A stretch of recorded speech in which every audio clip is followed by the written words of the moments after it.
Look, it is war again. King David sends his commander Joab out together with the whole Israelite army. They want to destroy a city from their enemies. But King David himself remains in Jerusalem. That's strange. One evening David gets up from his bed. He walks around on the roof of his palace.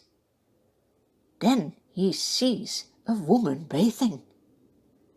This woman is very beautiful. Wow, thinks David, I would like to have her as a wife. He sends someone to find out about her. But David, you have already a wife. The Lord doesn't want you to take another one. And when the messenger comes back and tells David she is Bathsheba, the wife of Uriah, it also doesn't stop him. Even when he knows she is already married, he sends messengers to get her. Bathsheba comes to the palace. King David does as if he has married her. He takes her to his bedroom and makes love to her. He thinks no one will know. No one will find out.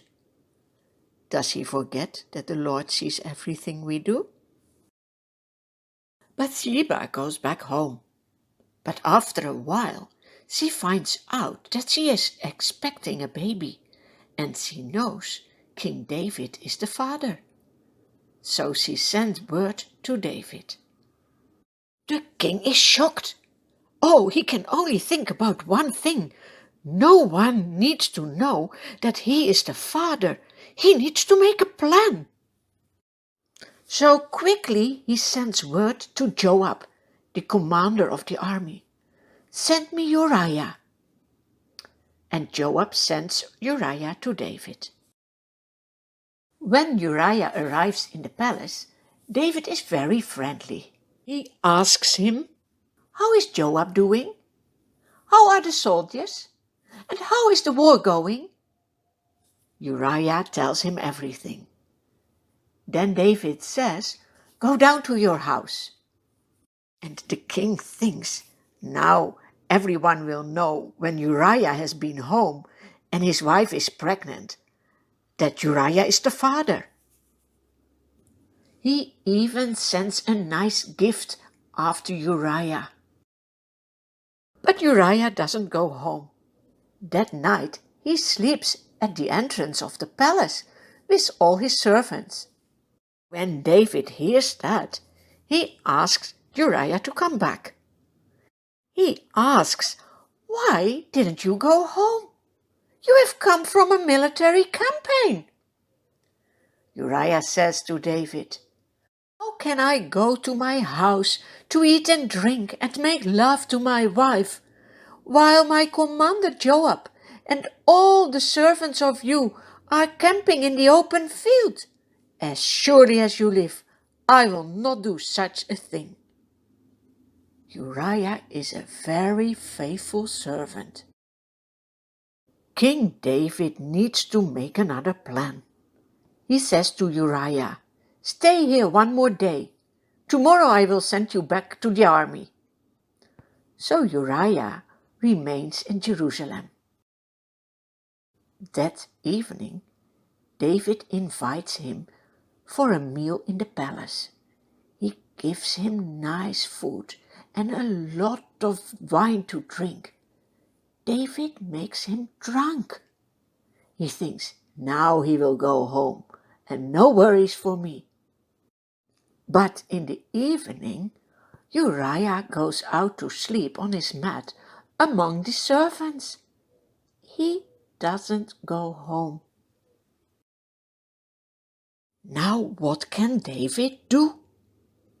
There's only one solution when you have sinned. You need to confess it to the Lord and make things right. But David makes it even worse.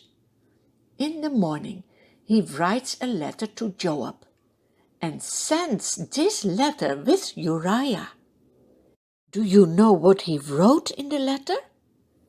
Put Uriah out in front of the army, in a place that you can be sure that he will be attacked and that he will die. Oh, David, what are you doing? Do you see that often one sin follows the other? Let this be a warning for you. But what about Joab? Will he obey the king? Yes, he does. That is so bad. Never follow someone who wants to make you sin. What a terrible day. Uriah gets attacked and dies.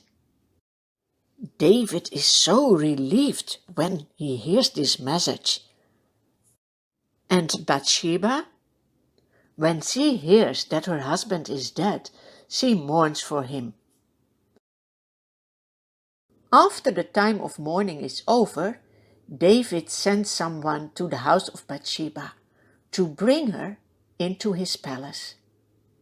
She becomes his wife, and later a little son is born. They look like a happy family. Yes, you can think that no one will realize what you have done wrong. You can try to hide your sins. But do you know what I read in the Bible? The thing David has done displeases the Lord. So, what will happen next?